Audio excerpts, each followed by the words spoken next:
Hello नमस्ते सबैजनालाई। तपाईहरु सबैजना सन्चै हुनुहुन्छ र म पनि सन्चै छु। सो आज चाहिँ मैले धेरै पछि भ्लग बनाएको हैन। आज हाम्रो यात्रा चाहिँ कहाँ छ भने हेटौडादेखि लमजुङ घलेगाउँ। हाम्रो आजको भ्लग चाहिँ हेटौडाबाट लमजुङ घलेगाउँ हुन्छ। सो हाम्रो चाहिँ बुझौँ है कुन ठाउँ पनि एकदम राम्रो छ भने त्यही हामी जाने प्लान छ, तर बजेटले के गर्छ त्यो थाहा छैन। सो आज हामी हेटौडाबाट भिडियो स्टार्ट गर्दै लानेछु। अब कहाँ कहाँ रोक्छ के गर्छ सबै तपाईँलाई देखाउँछु। सो भिडियो सुरु अन्तिमसम्म हेरेर माग्नु होला। हामीसँग चाहिँ एकदम 10 बजे जान्छ। कोही टोली अगाडि पुग्यो, कोही टोली आउन बाँकी नै छ। सो हामी चाहिँ बिचमा छु। सो गाइस अब हामी चाहिँ यहाँ डिस्टेन्स लाग्यो। So let's go and rock. के बनाओस्? सो गाइस हामी चाहिँ अहिले खाना बारेमा हैन के लाउन आएको फुल गरिदिनु ल। त्यहाँ छुट्टै मेरो छुट्टै फेरि। सो गाइस हामी तेरा पनि सक्यो। अब चाहिँ हामी लाग्छौँ एउटा बाबा सरी काममा गएर एप्स हाल्नु छ। अब फोन उसमा दियो फोन। गाइस हामी चाहिँ यहाँ टक्क रोकेर यसो फ्रेस भयो हैन। हाम्रो भाइ मेरो दाइ हैन मेरो बहिनी हुनुहुन्छ यहाँ। हामी चाहिँ मन्दिर पुग्नु लाग्यो।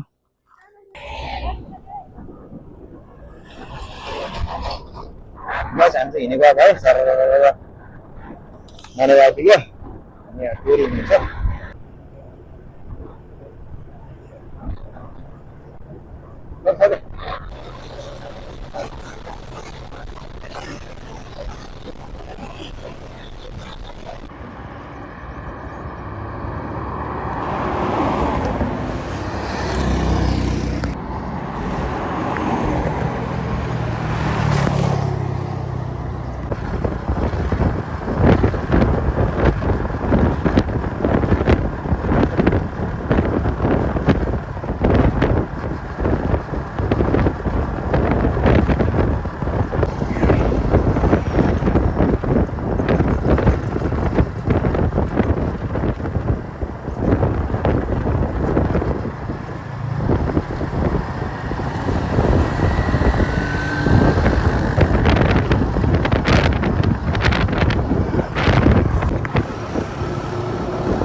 दुईजना कहाँ गयो?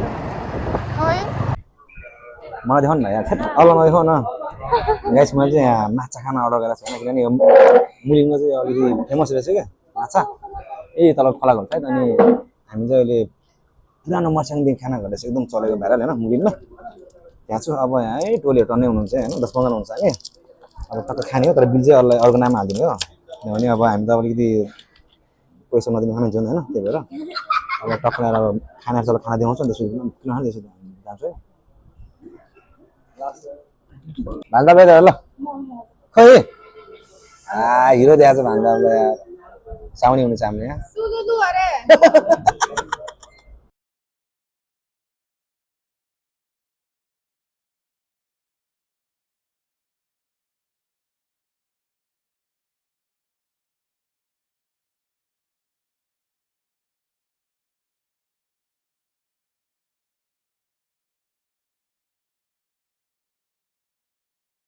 ल धन्यवाद छ है पुरानो मर्स्याङदी फिस रेस्टुरेन्टलाई। हामी एकदम मिठो खाना खुवाइदिनु भएको भनेर धन्यवाद। अब चाहिँ हामी मुकिमबाट अब हामी चाहिँ आफ्नो गन्तव्य लानुपर्ने हुन्छ किनभने गन्तव्य टाढा छ। आज हाम्रो चाहिँ आधी बाटो आइपुग्यो। सो अब हाम्रो चाहिँ हिँडेको हामी।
गाइस हामी चाहिँ फाइनली बेसी सहर लमजुङ हामीले अघि क्रस गरिसकेको थियो अब हामी चाहिँ अहिले बेसी सहरमा छिर्न लाग्यो सो गाइस राइड चाहिँ एकदमै एकदम कुनै ठाउँमा कम्फर्टेबल कुनै अनकम्फर्टेबल भइरहेको तर मलाई एकदम मजा आइरहेको तर पछाडिको दिदी पनि एकदम गाह्रो मानिरहेको बिचरा उहाँहरूलाई होइन अलिक उहाँको पनि अलिक ठुलो पनि छ नि बिचरा सो अब हामी चाहिँ लाग्नेछौँ फेरि गएर बेसरमा थोरै भयो नि एक्सप्लोर गर्छौँ त्यसपछि हामी फेरि कहाँ जान्छौँ सिधै घले गाउँ गएर भेट्नेछौँ गाइस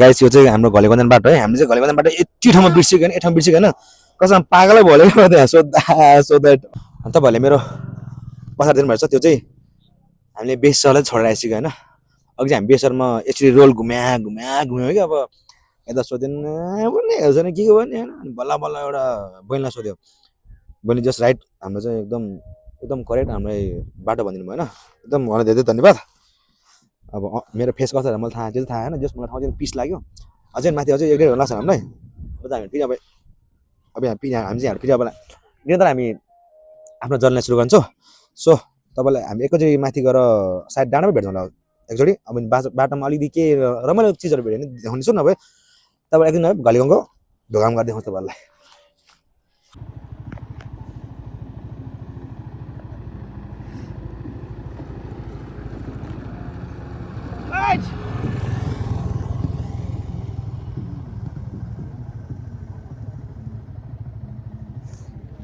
हामीले बाइकवालालाई पनि सोधेको हेलो दाइ के छ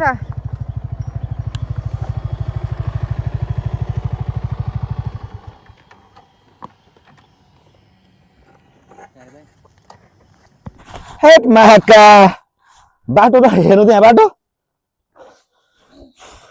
कसम मेरो स्कुल चाहिँ घर पुरासम्म लागेन यार हेट यता हेर देखाउनु पनि दामी छ नि त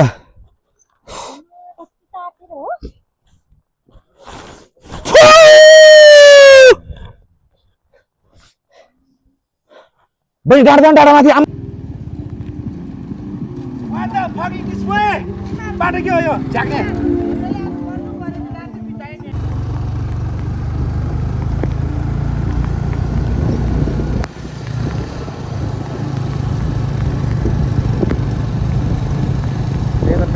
कता हो अब थाहा छ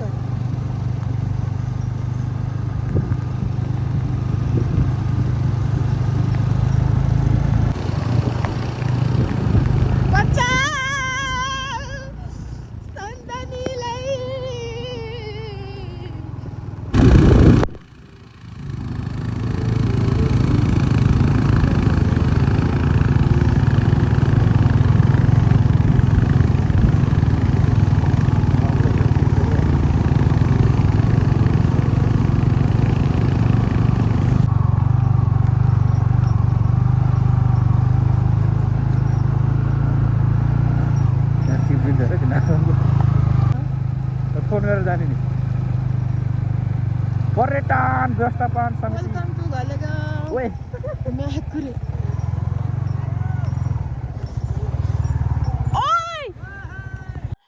गाइस फाइनली हामी चाहिँ हामीले बुक गरेको होमस्टे आइपुग्यो होइन घलेगाउँमा हामीले बाटोमा पानी पऱ्यो भने हामीले भिडियो बनाउनु पाएन अनि हामीले चाहिँ जोस् भने जस्तै ठाउँ पाएको छ अब राति त के सिन देखाउने होइन अब हामी चाहिँ लोकल भाडा अर्डर गरेँ हामी 6 जनाको लागि सो गाइस अब एकछिनमा तपाईँहरूलाई टक्क भाले खाएको खाएको सब देखाउँछु होइन त्यसपछि आउँछ ल राख हामी चाहिँ अब टाभलो कुकुर रेडी हुँदैछ अनि यहाँ चाहिँ हाम्रो प्योर अर्ग्यानिक कालो भएर छ नि हालो बाबु यहाँ आइज बस्तु हरियो सपना हावा सररा लमजुङे डाँडैमा हावा सररा मायाले हावा सररा लमजुङे डाँडैमा हावा सररा सदा सदिल माया नाङदुङ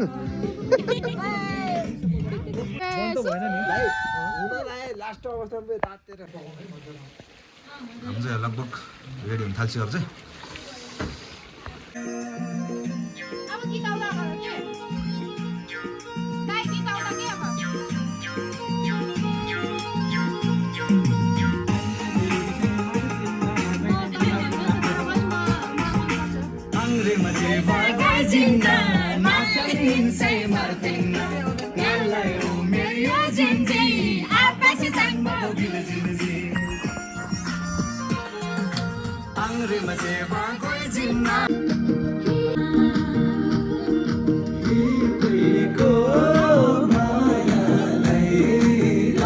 यहाँ चाहिँ लोकल कालो भडमासँग 14-7 दिन भएको छ होइन बहिनी चाहिँ चुस्को लाउँदैछ ल नचलाउनु त यो नचलाउनु हौ त्यो भयो तिमीहरू किन जुर्दा तिमीहरू किन जुर्दा लुगा पोल्दैन नि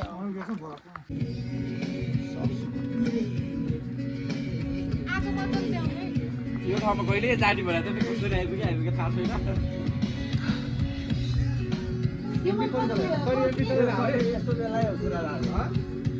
जानी मन छैन के यसरी गरौँ यस्तो यस्तो ल 1 2 3 हाम्रो यहाँ ग्याङले चाहिँ पुरै अब दारू हान्नु रेडी भइसक्यो होइन भाइ के सानो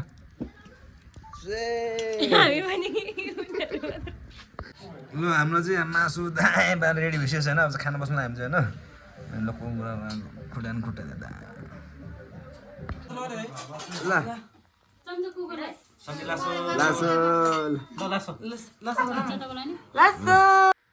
गाइज तपाईँलाई दिनुभयो होला मैले चाहिँ लोकल कुरासँग खतरा भएको होइन बहुत थके पनि लागेको छ आज 10 घन्टा राइड गरेर आएको छु यहाँ अब चाहिँ हामी सुत्छु आज मेरो डे 1 को ब्लग चाहिँ यहीँ सकिएको छ गाइज हेरेर माया गर्नु होला सबैलाई सेयर गरिदिनु होला यदि हजुर मेरो च्यानलमा नयाँ हुनुहुन्छ भने सब्सक्राइब गरिदिनु होला guys have a good night guys